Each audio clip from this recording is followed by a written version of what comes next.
I used to believe numbers were the safest place to hide. That's probably the first lie I ever told myself. If you've never worked in accounting, you might think it's all neat columns and predictable rules. Debit here, credit there, everything balancing out like some moral universe where mistakes get corrected automatically. That's what I thought too when I started. Numbers don't judge you. They don't gossip. They don't remember, unless you make them. But after a while, you start to notice something unsettling. Numbers don't just sit still. They move. They echo. They want to balance, and if you're clever enough, you can make them tell whatever story you need. That's where this began. My name's William. I'm not writing this for sympathy or absolution. I don't think I deserve either. I just need to put it somewhere outside my own head. Because once you see what I saw, once you realize how easy it is to shift reality with a few keystrokes, it doesn't leave you. The phrase that stuck with me, the one that started it all, was something an old supervisor muttered half-jokingly over coffee. Double-entry bookkeeping, numbers that live their own life. At the time, I laughed. I'm not laughing anymore. I didn't wake up one day and decide to commit a crime. That's not how it works, no matter what people think. It starts smaller, quiet, almost invisible. A rounding error here, a delayed entry there. Harmless things. Fixable things. The kind no one questions because they don't look like anything at all. Back then, I was working late more often than anyone else on the team. Not because I was dedicated, but because I didn't have much else going on. Empty apartment, microwave dinners, the hum of my laptop filling the silence. Numbers became company. Predictable, obedient. The first imbalance showed up on a Thursday night. It was minor, so minor it could have been ignored. A discrepancy between two internal accounts. A few €100 out of place. Normally you flag it, report it, move on. But I didn't. I stared at it longer than I should have. Traced the entries backward. Forward. There was no clear source, just a gap. A loose thread. And for some reason, instead of fixing it, I wondered what would happen if I didn't. I told myself it was curiosity. That's the clean version. The truth is, I was bored.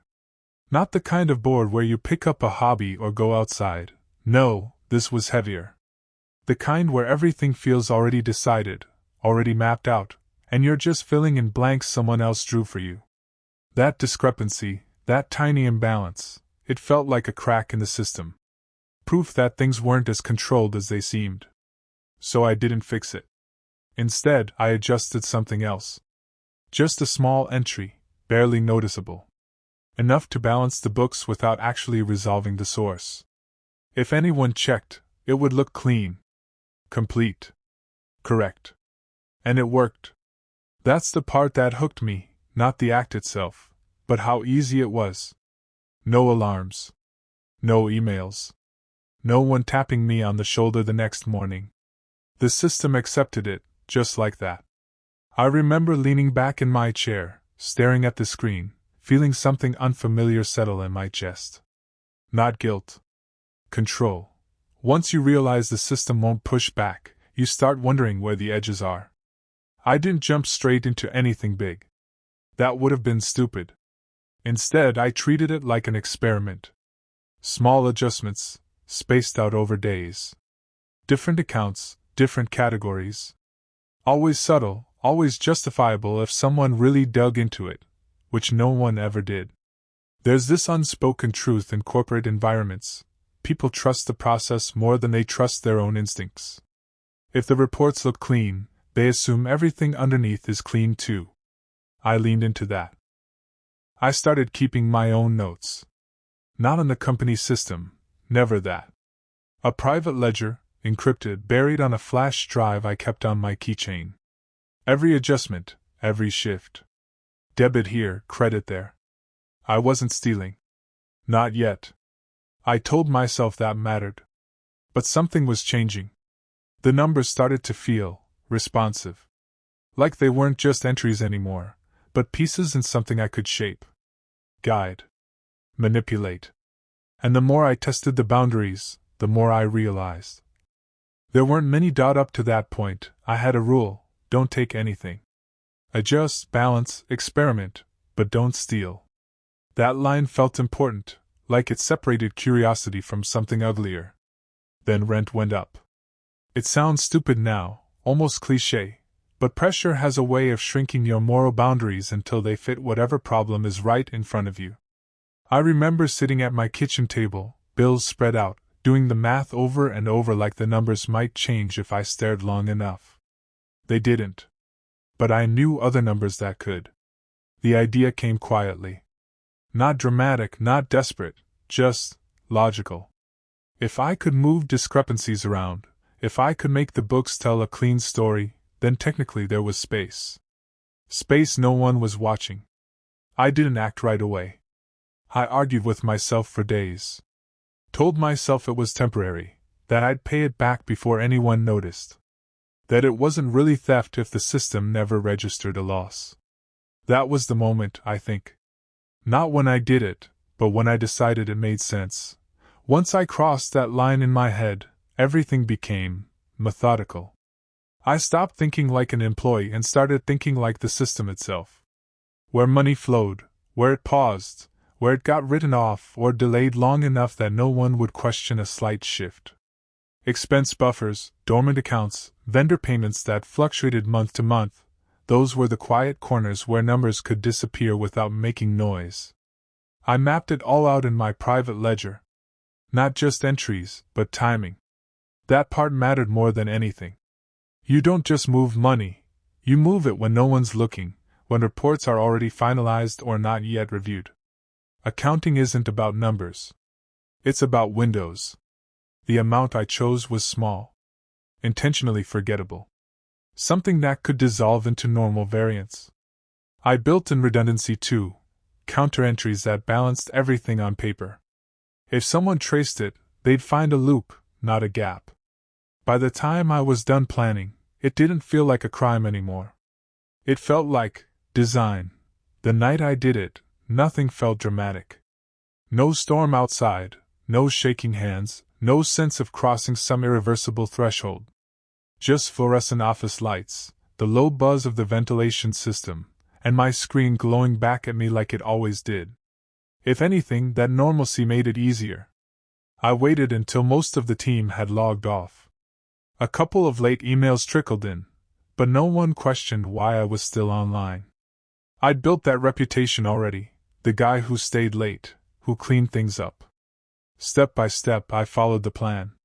First, I introduced a minor adjustment in a low-visibility account. Then, a corresponding entry elsewhere to keep everything balanced. It was almost elegant. Numbers shifting, aligning, settling into place exactly as I'd predicted. Finally, the transfer. Small. Precise. Routed through layers that made it look like part of routine activity. I sat there afterward, staring at the confirmation. No alarms. No interruptions. Just silence. And in that silence, a strange realization settled in. Nothing had stopped me. You'd expect some kind of immediate consequence. A message popping up. A system flag. Even just a gut punch of panic. Instead, nothing. I refreshed the dashboard twice, half expecting something to glitch or reverse itself, like the system might correct me the way it corrects rounding errors. But everything held. Clean balances. No discrepancies. If anything, the books looked better than before. That's what unsettled me. I checked my personal account next. There it was. The amount looked smaller outside the company's system, almost unimpressive. Not life-changing. Just enough to breathe a little easier. I should have felt relief. And I did for a moment. A quiet exhale I didn't realize I'd been holding for weeks. But it didn't last. It shifted into something else, something sharper. Awareness, maybe? Like I'd stepped into a space I wasn't supposed to know existed. I logged off, packed my things, walked out into the night like any other day. No one stopped me. No one even looked. The next morning was worse than the night before. I expected suspicion. A meeting request. Something subtle, an email asking about discrepancies, maybe. Instead, everything carried on exactly the same. Morning greetings, coffee machine chatter, spreadsheets opening like nothing had shifted. But something had. Every number on my screen felt louder. Not visibly different, but charged. Like I could see the hidden layer underneath, the version of reality I had edited. It made everything harder to focus on. I kept rereading the same lines, checking balances I already knew were correct. No one said anything. Around midday, my manager even thanked me for cleaning up one of the accounts I had adjusted. That part stuck with me. Not because it was ironic, but because it confirmed something I hadn't fully believed until then. The system doesn't just allow manipulation, it rewards it, as long as it looks right. I nodded, said, "No problem," played the role. But inside, something kept repeating. If it was that easy once, why stop there? I should have stopped there. One clean exit, no loose ends, no patterns. That would have been the smart version of this story. But the problem with getting away with something once is that it rewires your sense of risk. The fear fades faster than it should, and what's left behind isn't caution, it's curiosity. The same kind that started all of this. I didn't rush. That's important. I let a few weeks pass, kept everything normal. Same routines, same late hours, same careful attention to detail.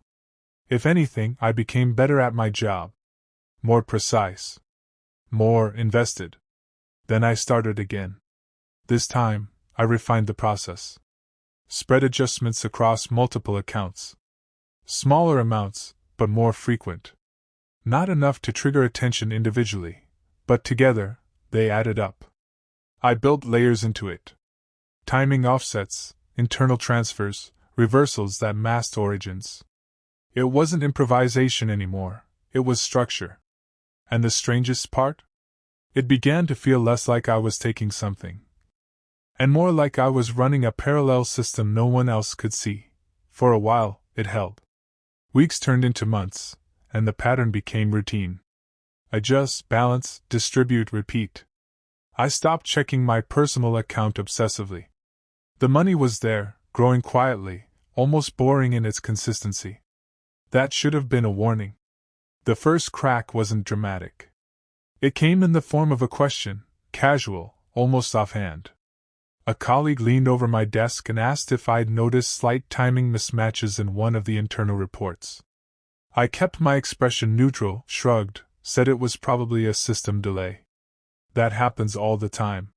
He nodded, accepted it immediately, and walked away. But I didn't. Because he was right.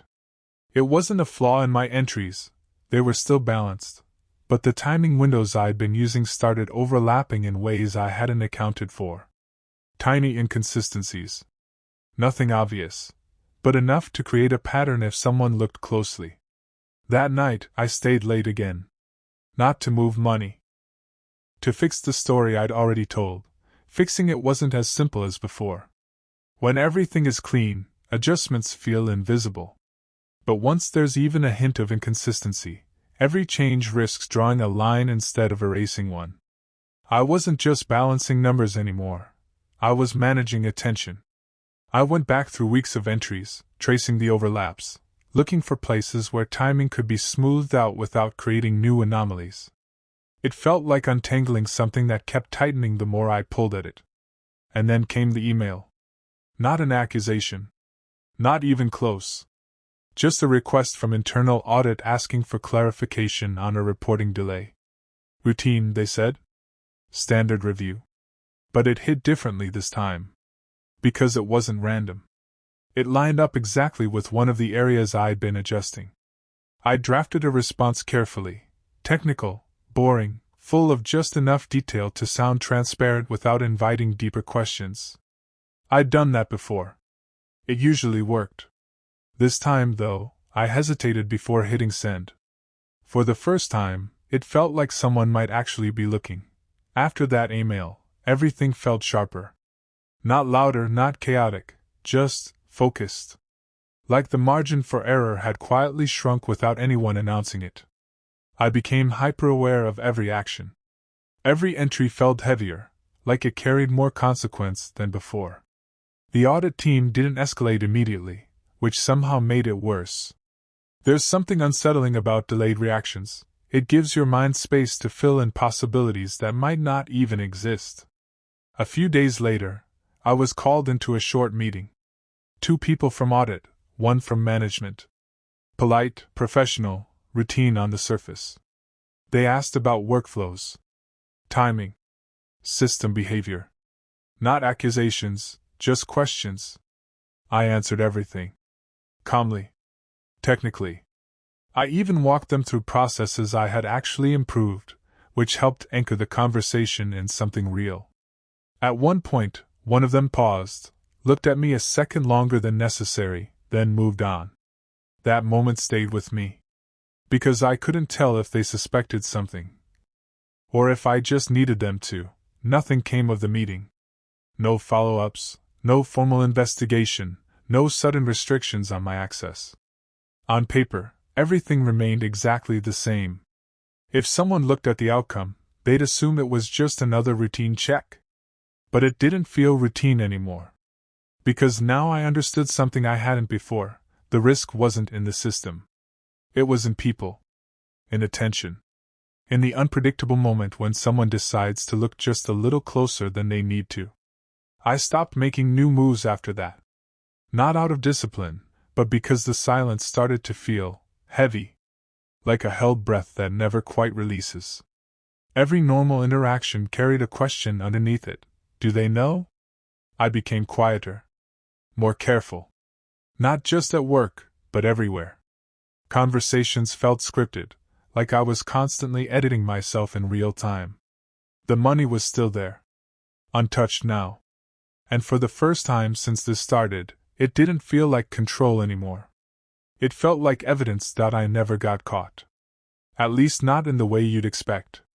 No handcuffs, no formal charges, no dramatic ending where everything collapses at once. From the outside, my life looks fine. I still work. Different company now. Different systems. Same rules. I don't touch them anymore. That money? I return most of it over time. Quietly, indirectly, the same way I took it, through adjustments, corrections, fixes. Not out of guilt alone, but because I couldn't stand what it represented. The part one couldn't return, I left sitting there for years, like a reminder I didn't want but refused to erase. Here's the thing no one tells you. Getting away with something doesn't feel like freedom.